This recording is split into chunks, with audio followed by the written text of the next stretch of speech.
Coming up on today's episode of Inside Man United, the headlines. We take a look at the Athletics article on Diogo Dalot, finding out how he's starting to deliver as Manchester United's top right back.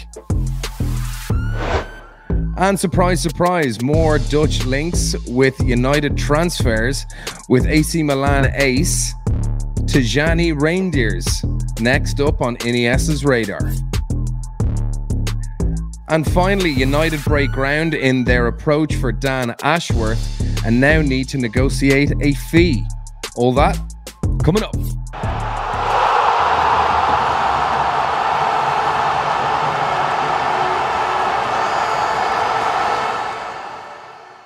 Good morning, everyone. Welcome back to the show. Thank you very much for joining me. No kind of chatty intros today because we've only got a couple of stories, but they're meaty, important ones. So yeah, I think it's worth kind of going into a little bit of detail. So let's just dig straight into it. So the Athletic recently wrote a very insightful and good article on Diogo Dalot, with many thinking his time at United was finished, and he's been quite resurgent. And the early promise that we'd been kind of given by the likes of Jose Mourinho and other players or people connected to his transfer, people were kind of waiting for him to blossom into this player that he kind of showed glimpses of, but could never quite get there on a consistent basis.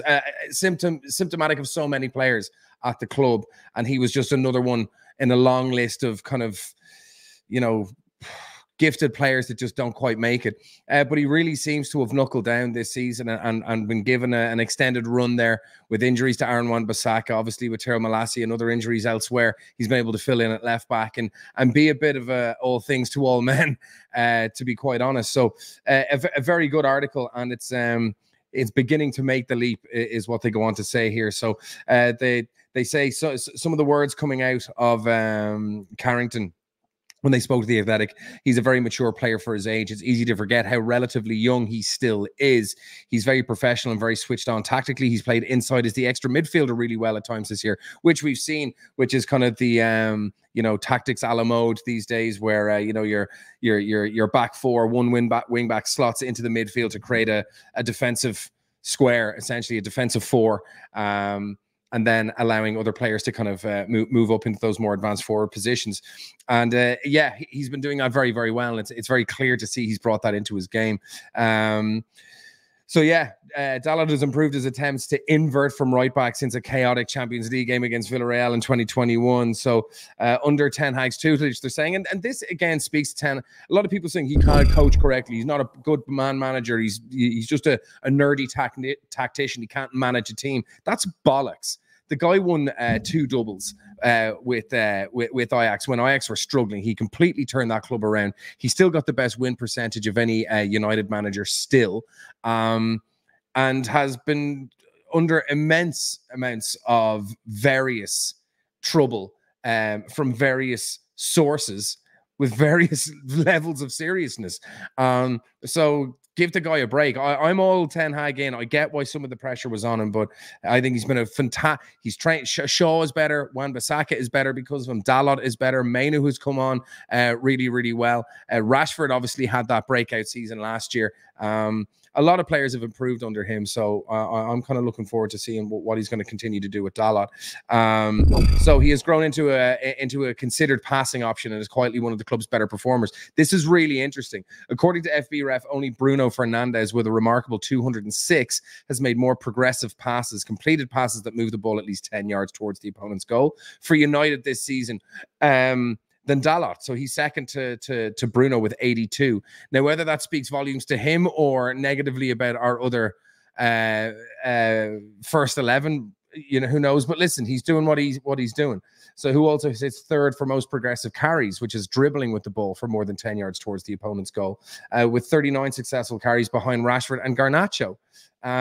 So you'd be expecting the likes of, Rashford or maybe Mainu and players like that to be kind of carrying the ball a lot more. But I suppose with fullbacks, that's part of the job. He's also deceptively fast. Statistics taken from Opta record the right back as having the fastest top speed of all of United's players, which is Quite surprising, actually. Dalot is channeling that pace to make recovery runs to help Maguire, Varane, when the team is vulnerable to counter-attack, which is obviously hugely important. We saw that run and sliding tackle he made in that last game. Was it against Villa? I mean, Jesus. It was unbelievable. As an aside, did anyone see the video on Marcus Rashford sauntering around the place as Ross Barkley just walked and dribbled the ball around him? It's all over TikTok. If you haven't seen it, look it up.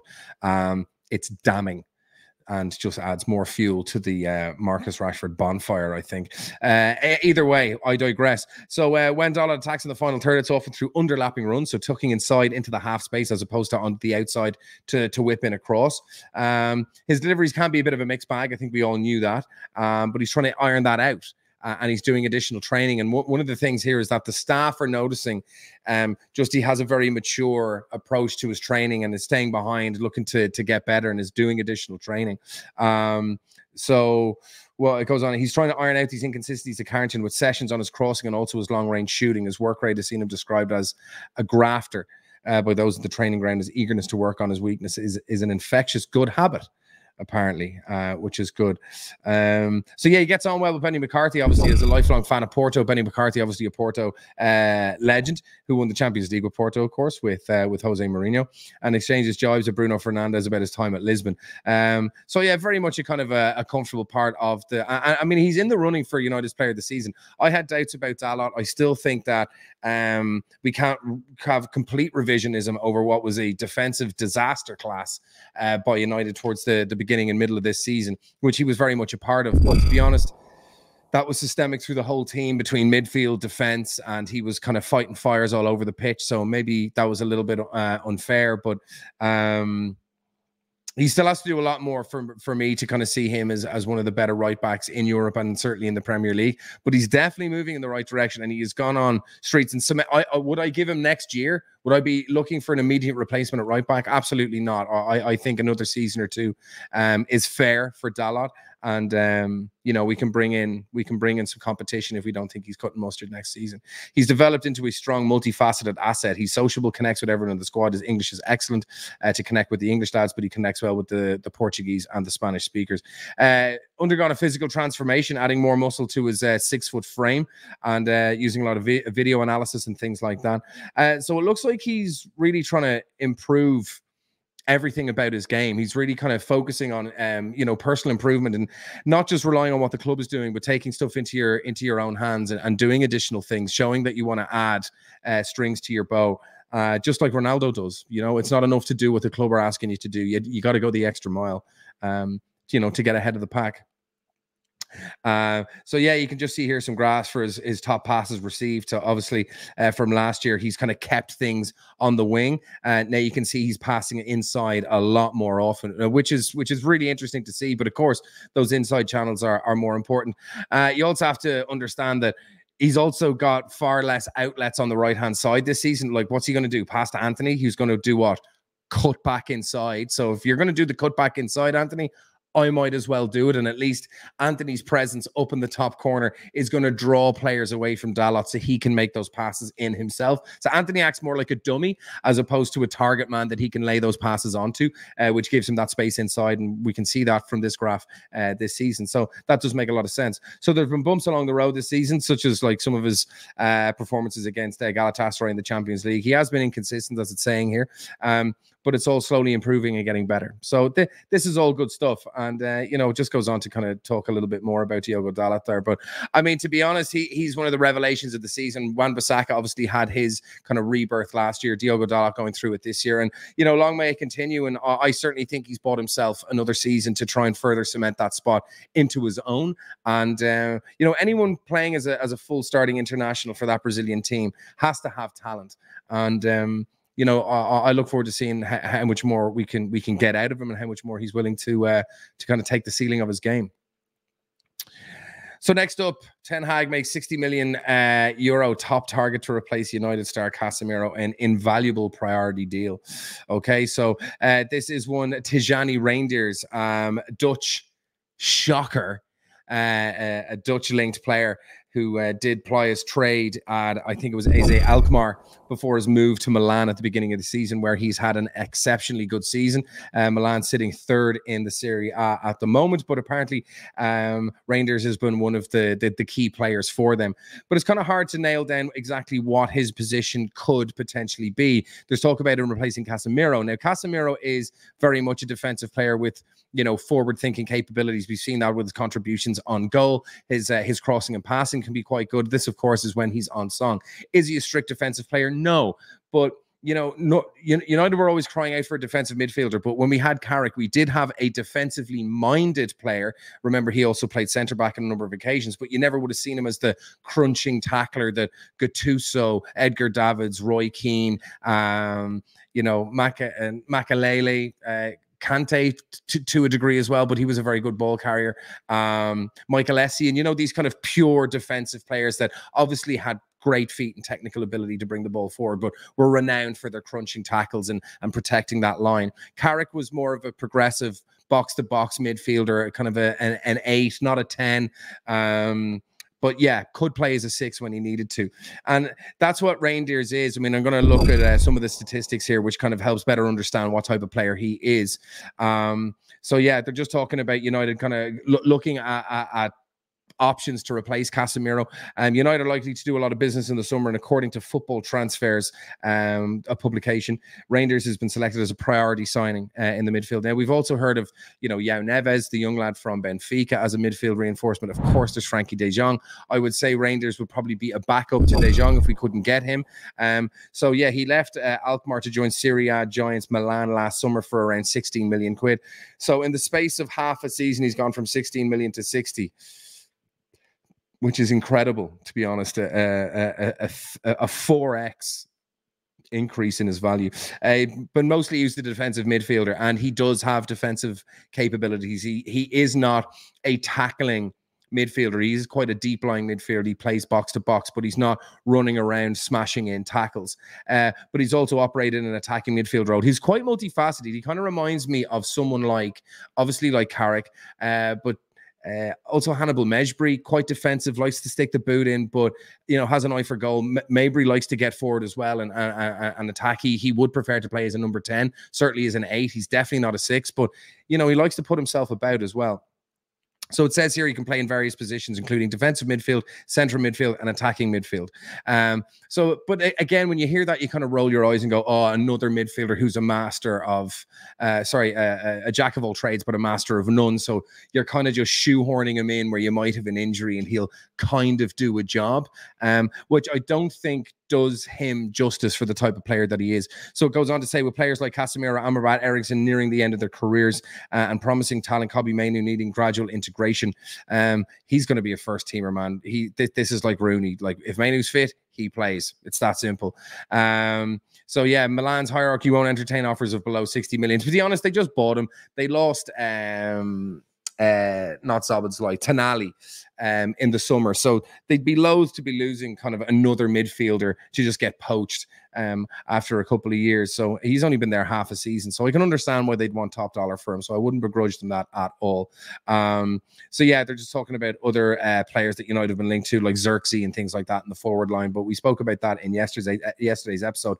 So let's go on and have a quick look. If we go on to transfer market here, you can see that the positions that he generally holds is central midfield, but also defensive and attacking positions as well. Okay, current market value is about 23 million. I mean, of course, he went for 16 last year. But if we go on to our FB ref, you can see here.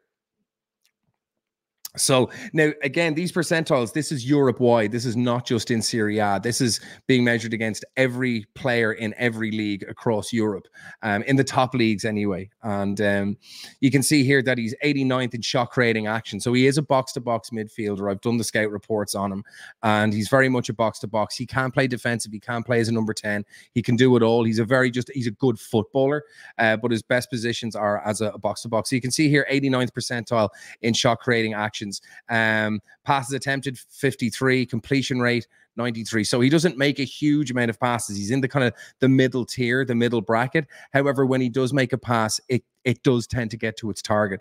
Okay, so progressive passes, these are passes that cover more than 10 yards going towards the opponent's direction, 63rd percentile. But carries, he's in the 90th percentile. So this is a guy that likes to take the ball and move with it. He's not going to take it, pass it left or right, and then, you know, pre-assist or kind of lay it off, maybe doing 1-2s and things like that. This guy likes to take the ball himself and drive forward. And you can see here, progressive carries 90 in 90th percentile, successful take-ons 80. This guy likes to dribble. He's an attack-minded player who can play defensively as well. So he's not going to be lying deep spraying passes, because you can see here his progressive passes while he does it. He's not really a top performer in that area, but carries, dribbling, this is what he likes to do. So really, this is a guy who's going to be taking the ball deep in midfield and driving forward with it. Very similar to Kobbie Mainoo, and of course he can put in a tackle. But you look at here, his tackles, he's in the 22nd percentile. And, you know, he's pretty low on blocks, clearances. He's not a very defense-minded player, even though he can play there. He's far more attack-minded. So what does that mean? He replaces Kobbie Mainoo. He switches with Kobbie Mainoo. Do we want to stifle his development? Of course. Is he a direct replacement for Casemiro? Of course not. That's not the kind of player he is. He's not a tough tackling player. He's just a deep-lying midfielder that likes to dribble with the ball from deep and take it forward. And then shot-creating actions, we can see here that once he gets into that final third, that's when he starts making his passes and making moves up in the opponent's defensive third. So listen, an interesting player. It's getting kind of boring that we're being continuously linked with Dutch players, but he is doing well at a good Milan team, and he does seem to fit the profile of the type of player that we could need. But again, with Mainoo there, Mount, we still have Eriksen. McTominay is another kind of 8 that likes to get forward and, you know, carry the ball and take shots and cause havoc. So does he fit the hole that Casemiro will leave? I don't believe so. But again, maybe Ten Hag has different ideas. He bought Mason Mount when I didn't think we needed him, and I thought Mason Mount would have kind of been one of these more attack-minded midfielders that would be coming in. We need someone who's far more defensive-minded, and this Reijnders guy doesn't seem to fit the bill of a defensive midfielder, despite that's what he has been doing for AC Milan. Other scout reports say that he's most closely linked to a box-to-box midfielder. That's what he's like. So, yeah, interesting. Let's see what happens there. But, yeah, remember the name. It's Tijani Reijnders. And, you know, let's see what United do, because there's important positions there that need attention. And finally, United, this has been confirmed by the BBC most recently. The most recent update that we have here is that United have officially made an approach for Dan Ashworth. So these other articles here were explaining that he has been put on gardening leave. So they were obviously anticipating a move by United, and they see him as a threat now. So having him on the grounds, having access to computer files would just simply be insane of Newcastle to allow that to happen, knowing that he could be on his way out.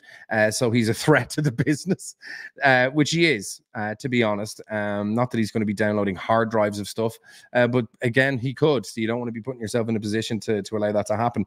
So he's been put on gardening leave indefinitely while, you know, they awaited United's approach. Now, apparently Newcastle are supremely pissed off with United. Furious Newcastle demand United pay unprecedented fee, which you can't blame them. Listen, it's the middle of a season. They're looking to kind of compete with United for a top 4 spot. United come in and just take one of their most important members of senior staff, which is kind of hilarious. But, you know, it's nasty in this game of football, isn't it? So according to reports, Newcastle are furious and have demanded an unprecedented fee. So there's talk that they want 15 million quid. Now, I've had this debate on Twitter with people, and I understand why people are going, you can't pay that for director of football. He's not like a winger. He's not a footballer. Again, I stress, it does not matter if he's a player or not. If this is a member of personnel you require in order to take your plan to fruition, a plan that's already had $1 billion plus invested in it, with billions in terms of stadium ideas and a whole new structure that needs to be developed. If this guy is core to that, 15 million is a drop in the ocean, because I've said it before. If he gets us one good transfer, he's paid for himself in multiple times over. That's just if we get one good one. And he will deliver that. So 15 million, fine. United were obviously prepared to pay something in and around this area. Now they're saying United are balking at this idea, and now it's gone up to 20 million. So I don't know what's going to happen here. But apparently Newcastle, while he's on gardening leave, they do have to continue paying him a salary. So as long as he's on gardening leave, Newcastle have to pay him, which they're not going to want to do, but they might do it out of spite, because to save so much money, they can just be like, listen, you're gone. We'll continue paying for you, but you're not working for United. Now, clearly, I don't think they are going to do that, because they would have just kept him on and just said, listen, you're not going. But obviously, so strong were his intentions that he was leaving that there was nothing that they could do. They were clearly like, right, we need to get him out of the building, get him away. He's been logged out of all his access to every system within St. James's Park.